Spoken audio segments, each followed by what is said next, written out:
dress. Every man's fantasy, I think. This It's one is. absolutely gorgeous. I mean, is this one you've designed? Yes, yeah. This is a House of Horror item specifically. It's supposed to be a nurse, isn't it? But I think it's just... yeah. It's You'd be just very lucky lovely. if you found that one in the National Health, I think. But Yeah. How do you feel in that, Lucy? Do you feel sexy? I feel a bit like a carry-on extra, actually. Yeah. But I don't know, that could be quite good. Yeah. Would you wear that out? I could wear this out, depends where it was going. Again, it would probably have to be to somewhere that would be pretty specialist. It looks fabulous. Where could someone get one of these uniforms, Robin? Well, this actually is an item that we are going to start running as a wholesale item because there's been so much demand for it. Until now, I think we've only made 3. There's one in America, one I've made as a private custom order, and my wife has one. I mean, could people adapt uniforms themselves? I know it sounds ridiculous. It sounds a little bit like a children's show, you know. Here we have one I made earlier. But is there things people could do?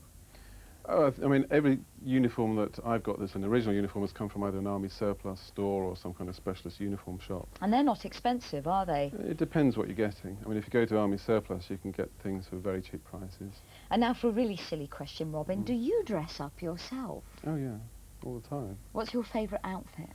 I'm very fond of the police uniform at the moment. I've been sort of wearing it out quite a lot. Do you like to kind of bonk in your uniform, or is it purely kind of social going out? Don't bonk in uniform, no. It's Right. just not really practical. So it's part of the peacock theory, really, isn't Yeah, it? It's like yeah. in the premium. It's extended foreplay to some extent. Dressing up and showing off and, you know, with the intention of attracting attention is part of the build-up, I think. Robin, thank you very much. You're And thank you, Christine. If your phone's not ringing with a new hot date every week, do you blame it on the beer belly, the saggy bum, or the flabby thighs? And what exactly do you propose to do about that state of affairs? Well, my next guest has had a top-to-toe transformation to make herself sexier. Welcome to the Good Sex Guide, Cindy Jackson. Cindy, you look fantastic, but what I have to ask you is why the transformation where you didn't look that bad before, and we've got a photo of you here. Well, I didn't look that bad before. I didn't look like I'd stop a clock, but I certainly wasn't aging well, and I had a large nose, I had a saggy jaw, I had thin lips, I had lots of eye bags above and below my eyes. I just had little beady eyes. I had a double chin. I had no body. I mean, my body was kind of lumpy, like a sack of potatoes. Can I ask you what you've had done? Can you give us a run through? Sure. I've had my upper and lower eyes done, 2 nose jobs. I've had my lips made larger permanently. I've had 3 facelifts, jawline liposuction. Total facelifts? No, one. I had an upper facelift, a lower facelift, then a mask facelift. That's where the face is actually taken right off its base and pulled up, placed higher, and the excess is cut off. That's what really makes me look younger than I am. It was the mask facelift that just took the years off. They reconstruct the muscles, don't they? Yes, they tighten the muscles underneath. I find that so frightening. How did you feel before going into that surgery? Well, I was frightened of the surgery. I'm always a very nervous patient, but I was more frightened of looking like an old woman before my time.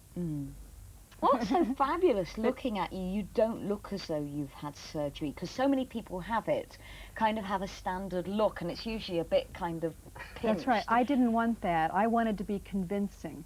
I wanted to look younger and look better, and so I'm really in disguise here. I'm an imposter. I'm a middle-aged woman who should look quite ugly at the moment. Can I ask you how old you are? I'll be 41 in a couple of months. You look 2022. I mean, it's just miraculous. Well, that was the intention. I didn't get this way by accident. It was a very detailed design. What kind of men are you attracting now? All kinds. Yes? I went for a traditional kind of Barbie doll look, you know, Bridget Bardot, Marilyn Monroe, Claudia Schiffer, you know, that kind of image. Yes. It's fail-safe. Yes. It's a very popular image, and it has been proven to be popular since really the late 40s. I find that men are attracted to me on a different level now. They weren't, I used to attract jerks, because the guys would look at me and think, well, I would do, because they couldn't get the girl they really wanted. But now, men tend to ask me out, the men who would be looking at the pretty girls when I was sitting on the sidelines wondering why no one Oh, tell was me about attracted it. to I've me. experienced that all my life. Oh, I'm sure you have. Christine, it's very interesting that types tend to attract each other. Is there some kind of theory about that? I think there is, and I think there is this sort of like, we kind of mentally grade ourselves, don't we, with sort of an A, B, C, D. And I think most of us tend to attract and be attracted by somebody in our own stratum, as it were. And the only time that doesn't really happen, I think, is when you get extremely rich, powerful men who could be short, fat and bald, but they can always get beautiful women because they can pay. And also they are fascinating. That's the other thing. It's not just the money, is it? So, I mean, clearly, Cindy, you attract a completely different type of guy who is himself more attractive than you did before. Cindy, have you found that the men you date tend to be younger than you? Not necessarily, but I have found that younger men do chat me up. For example, if I'm out in the evening, they often don't know that I'm old enough to be their mother. They think I'm about their age. And I think it's cute, but I'm not attracted to someone who's not my intellectual level. And do you tell your boyfriends that you've had things done? Well, I tend to go out with people I know socially anyway, so everyone knows, and it hasn't put anyone off so far. Would you have more facelifts? Because obviously, it's, you know, time is going to tell on everyone. Well, not on me it isn't. I intend to have maintenance cosmetic surgery from here on in. I intend to look like I do now for at least the next 20 years. What will that involve, do you think? Has anyone warned you? Facelifts, dermabrasion, whatever treatments become available that aren't available now. Fat transfer because the face gets thinner as you age.